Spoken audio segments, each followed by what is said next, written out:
तो स्वागत है आपका हमारे YouTube चैनल पर। और अगर आपने मेरा YouTube चैनल नहीं सब्सक्राइब किया तो सब्सक्राइब कर लीजिए। आज आप देख रहे होंगे हिंदुस्तान की जो राजनीति है वो उथल-पुथल है। मतलब कब क्या हो जाए कुछ पता नहीं है, कब सरकार बन जाए और कब सरकार गिर जाए, किसकी सरकार बन जाए और किसकी सरकार गिर जाए। आज से कुछ वक़्त पहले आपने देखा होगा कि हिंदुस्तान के अंदर ख़ास करके एक समुदाय को टारगेट किया जाता है, वो समुदाय था मुसलमान।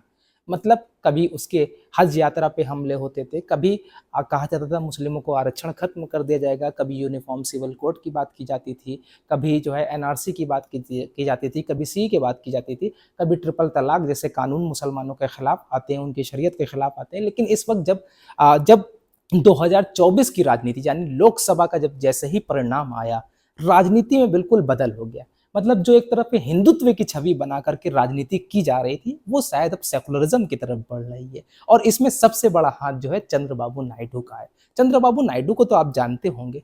आज चंद्रबाबू नायडू के चेहरे से हर एक छोटा सा छोटा बच्चा और बड़े से बड़ा बुजुर्ग जानता है कि चंद्रबाबू नायडू कौन है। हाँ, चंद्रबाबू नायडू वही हैं टीडीपी वाले, 16 सीट लाए हैं लोकसभा में। और हाँ, अभी एनडीए गठबंधन का समर्थन किया है। मतलब अब देश के अंदर भाजपा सरकार नहीं है, बल्कि सरकार है एनडीए की। अब मोहब्बत की दुकान शायद चंद्रबाबू नायडू ने खोल रखी है। अच्छा, मैं आपको एक ट्वीट दिखाता हूँ जो समाजवादी पार्टी के राष्ट्रीय प्रवक्ता हैं फखरुल हसन साहब। और ये शर्तें जो हैं, ये जो मुसलमानों के लिए तोहफा दे दिया गया है चंद्रबाबू नायडू की तरफ से, वो आप देख रहे होंगे कई सोशल मीडिया चैनलों पे, किसी न किसी के सोशल मीडिया अकाउंट में आप देख रहे होंगे। हालांकि ऑफिशियल अनाउंसमेंट भी हो गया है उनके नेता की तरफ से। लेकिन पहले मैं आपको बता दूं कि मुसलमानों के लिए क्या खास है चंद्रबाबू नायडू की तरफ से, क्योंकि ये सेकुलर नेता हैं। इनको मुसलमान सपोर्ट करता है, मुसलमानों ने एक तरफा इनको वोट दिया है। और हमेशा से ये ना तो हिंदू मुसलमान की राजनीति इन्होंने नहीं की, सेकुलरिज्म का साथ लेकर के आज चंद्रबाबू नायडू आज सत्ता के शीर्ष पर पहुंच गए हैं। लेकिन आज मुसलमानों के लिए क्या गिफ्ट मिला है मैं आपको बताता हूं। एनडीए गठबंधन टीडीपी के घोषणा पत्र कुछ अंश, अब देखिएगा, 50 बरस से ऊपर के मुसलमानों को पेंशन दी जाएगी। यानी जो 50 साल से ऊपर, चाहे वो महिला हो चाहे वो पुरुष हो, जो भी 50 साल की एज को क्रॉस कर लेता है, टीडीपी की तरफ से, चंद्रबाबू नायडू की तरफ से ये गिफ्ट, ये उपहार जो है मुसलमानों को दिया गया है कि 50 बरस के ऊपर के मुसलमानों को पेंशन दी जाएगी।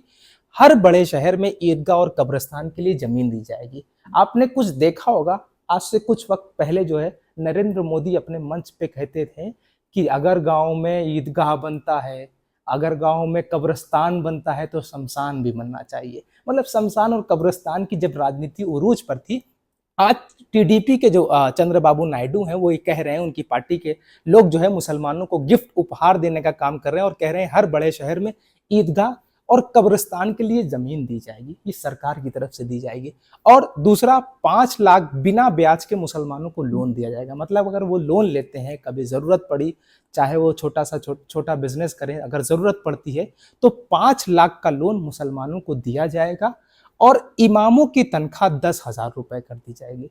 जहां इमामों की तनख्वाह को खत्म कर दिया गया था, मदरसों के जो टीचर्स थे उनकी सैलरी को मदरसे बोर्ड का जो बजट था उसको कम कर दिया गया था। और शिक्षकों की जो सैलरी थी वो रोकी गई थी। लगभग 5-5, 6-6 साल तक अभी तक तनख्वाह नहीं आई थी। लेकिन टीडीपी की तरफ से गिफ्ट मिल गया चंद्रबाबू नायडू की तरफ से कि इमामों की तनख्वाह 10,000 रुपए। और हाँ, यहाँ पे वो चीज मेंशन नहीं है, मुअज्जिन, आप जानते होंगे जो अजान देते हैं मुअज्जिन, उनको 5,000 रुपए महीना दिया जाएगा। और हर मस्जिद के रख रखाव के लिए 5,000 महीना, वही मुअज्जिन मतलब जो रख रखाव करते हैं, जो अजान देते हैं, उनको 5,000 रुपए महीना, और जो नमाज पढ़ाते हैं उनको 10,000 रुपए महीना दिया जाएगा। और 1 लाख रुपए की एक मुश्त सहायता दी जाएगी। मतलब इकट्ठा 1 लाख रुपए दे दी जाएगी। आप कुछ करना चाहें तो कर लें। वो भी किसको दिया जाएगा? मस्जिद के इमामों को। फिर इसके अलावा मुसलमानों को 4% आरक्षण का वादा हर सभा में चंद्रबाबू नायडू ने किया है। चंद्रबाबू नायडू हमेशा मुस्लिम आरक्षण के पक्ष में थे। मुस्लिम आरक्षण को जो खत्म करना चाहते थे उनके खिलाफ थे। और अभी चुनाव से पहले चंद्रबाबू नायडू ने कहा था कि अगर टीडीपी के गठबंधन से सरकार बनती है, एनडीए की सरकार बनती है, तो हर हज यात्री को, हज पे जाने वाले को 1 लाख रुपए दिया जाएगा। तो चंद्रबाबू नायडू अब शायद राजनीति जो है, हिंदुस्तान की जो राजनीति थी वो एक धर्म के पर आकर के टिक गई थी, उसको सेकुलरिज्म की तरफ ले जाने के लिए, उसको एक नया रुख बदलने के लिए तैयार हो चुके हैं। चंद्रबाबू का या नायडू का ये कदम यकीनन काबिल तारीफ है और उम्मीद है कि देश की राजनीति धर्म की राजनीति से हट करके अब जो है मुद्दों की राजनीति होगी। चैनल को सब्सक्राइब कीजिए और शेयर कीजिए।